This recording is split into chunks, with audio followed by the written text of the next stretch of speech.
Ok, bonjour les amis. Est-ce que vous savez où est-ce qu'on déverse les bouts de vidange à Douala? Qui connaît? Non.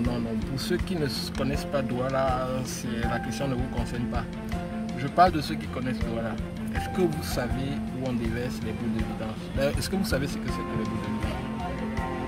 Bon, vous avez votre maison et vous avez creusé un WC, n'est-ce pas?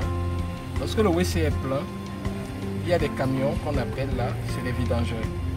Ils viennent, ils prennent vos bouts et vous donnez, je ne sais pas, peut-être 50 000, 30 000 en fonction de la quantité de bouts.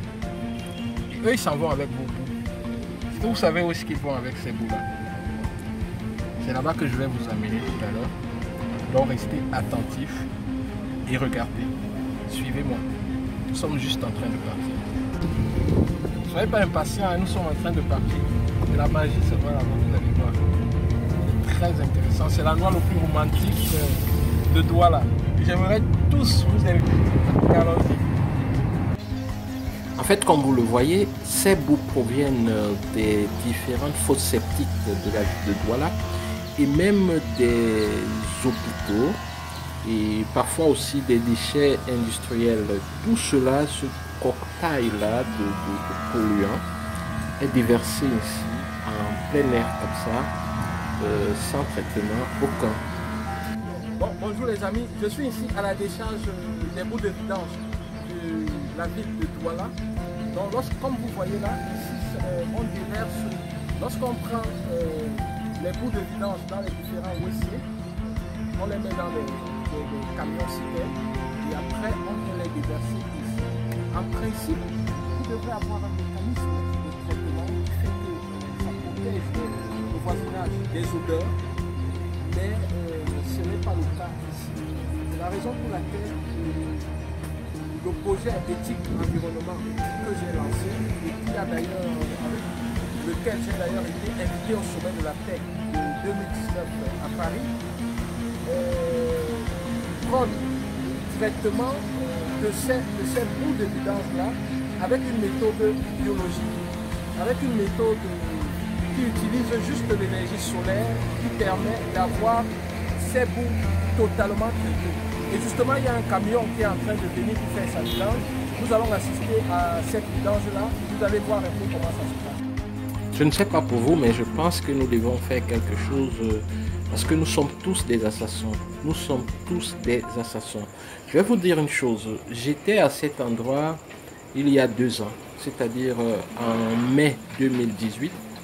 Et là, j'avais trouvé deux monsieur très âgés qui travaillaient là et qui s'exposaient, qui prenaient des risques parce qu'ils ne sont déjà pas formés à faire ce métier. Et en plus de cela, ils travaillent sans équipement de protection. Et déjà à ce moment-là, un était malade et les symptômes de sa maladie, c'était clair, c'était une intoxication due à la pollution. Et aujourd'hui, l'un de ces messieurs est décédé du fait de ces maladies. Et un autre est tellement malade qu'il ne peut plus sortir de sa maison. Ce qui fait que maintenant, il y a 2 autres personnes qui les ont remplacés. Et ces personnes aussi tomberont malades. Donc, nous sommes tous des assassins. Nous assassinons ces personnes-là. Pourquoi? Parce que déjà, elles ne sont pas formées pour faire ce travail. Et en plus de cela, nous ne leur donnons pas assez d'équipement. Regardez ce monsieur, il travaille avec des mains. Il n'a pas de gants, il n'a même pas de masque, il n'a pas de lunettes, il n'est pas protégé. Il a des simples habits. Et vous voyez, il ouvre les vannes et il respire ces déchets-là. Vous voyez un peu. Donc, il aura certainement des maladies dues à cette pollution-là qui vont se déclencher à un certain moment par accumulation ou d'autres phénomènes qui peuvent être expliqués. Donc voilà un peu la gravité de cette situation, sans parler des conséquences sur l'environnement, parce que lorsqu'on déverse comme ceci, ça va là, et il y a des maisons là-bas derrière, plus derrière là-bas, il y a des maisons, et ça continue juste, et ça va vers ces maisons-là.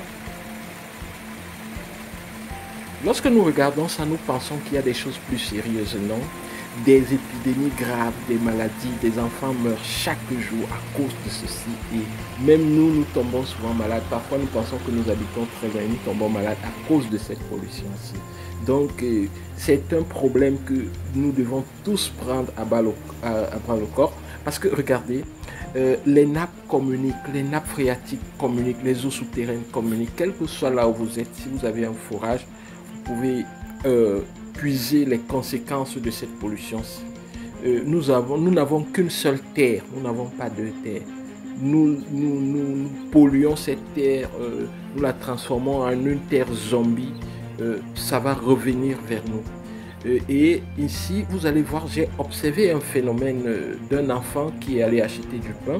Vous allez voir cette image et je vais également la commenter. Vous voyez, les eaux, elles descendent là, font semblant d'être filtrées. Ça descend et puis ça va là, puis ça continue juste la route. Vous voyez, cet enfant, il est allé acheter du pain. Il a traversé les bouts de vidange et il va comme ça à la maison avec ce pain-là.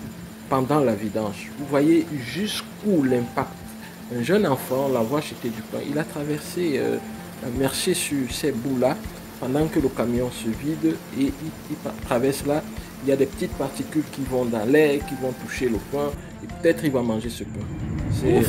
J'espère que vous avez kiffé. Vous avez aimé?